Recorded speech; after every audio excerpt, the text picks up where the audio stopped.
Hi, this is Nicole, and I'm going to tell you about my project, which was to analyze some of San Francisco Police Department's crime data.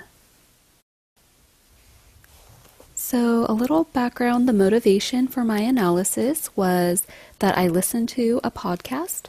It was the Reply All podcast, episodes 127 and 128, in case you want to check it out. And it was about this New York Police Department officer named Jack Maple, who created visualizations of crime data by placing pins on a map. This was the 1980s, so there wasn't really computer technology available to do it digitally, so he actually had a physical map and pins that were different colors that he placed in the map to represent different crimes that happened at different times of day. And in doing so, he turned his raw data into useful information and noticed patterns in the crimes that were being committed. And he observed that thefts were clustered around certain subway entrances at certain times of day. And he used this information to change police coverage, and this was able to lower the crime rate overall. So the data that I used was San Francisco Police Department data that I got from Kaggle.com. It was provided by the City of San Francisco and maintained by Kaggle. It spans the years 2003 to 2018 and only includes incidents information and does not include service calls. Service calls are reports of things like verbal harassment and suspicious activity and don't necessarily mean that a crime is being committed. And some of the questions I wanted to investigate are certain months of the year higher in crime? Which neighborhoods have the highest crime rates? What types of crime are most often reported? Are certain days of the week busier for police officers? And how much of the reported crime remains unsolved? So the first question, which month has the most crime? The answer is October, followed very, very closely by August. And I was wondering what causes the higher crime rates in those months and thought, well, maybe the weather has a role in it. If the weather is nicer, then there would be more visitors and more tourists there and might lead to more crimes being committed.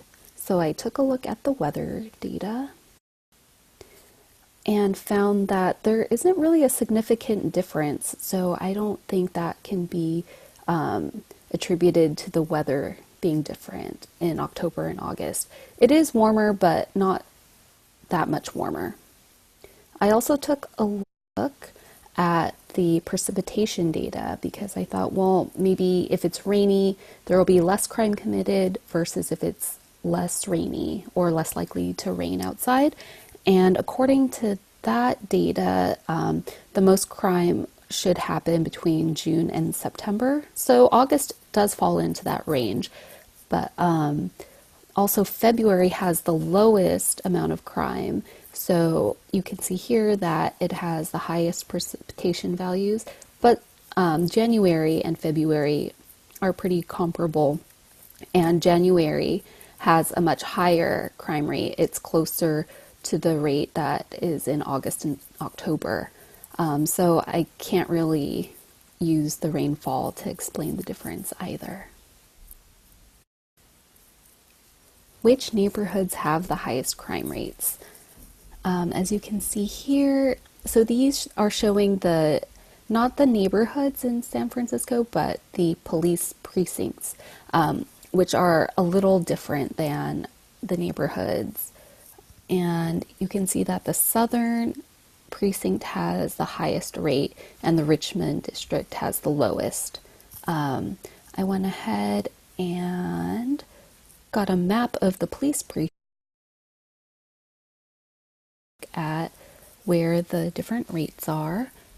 And this right here is the Southern district, and it correlates roughly to the Soma neighborhood in San Francisco. And then over here is the Richmond district, which is also known as the Richmond district or neighborhood in San Francisco.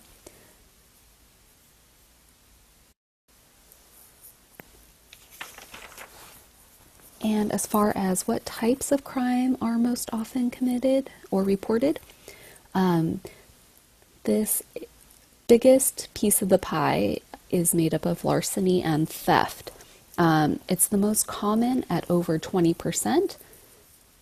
The orange wedge represents other offenses, and that includes things like driving under the influence, traffic violations, parole violations, violating restraining orders, and possession of burglary tools, which I did not know was a common crime.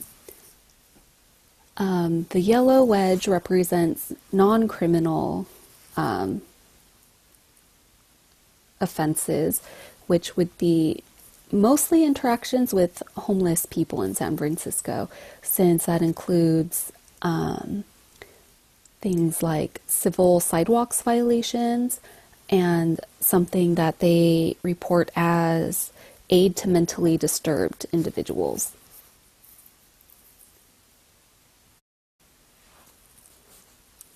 And I was not surprised to see that the days with the highest crime rates are Fridays and Saturdays, and Sundays are the days with the lowest crime rates.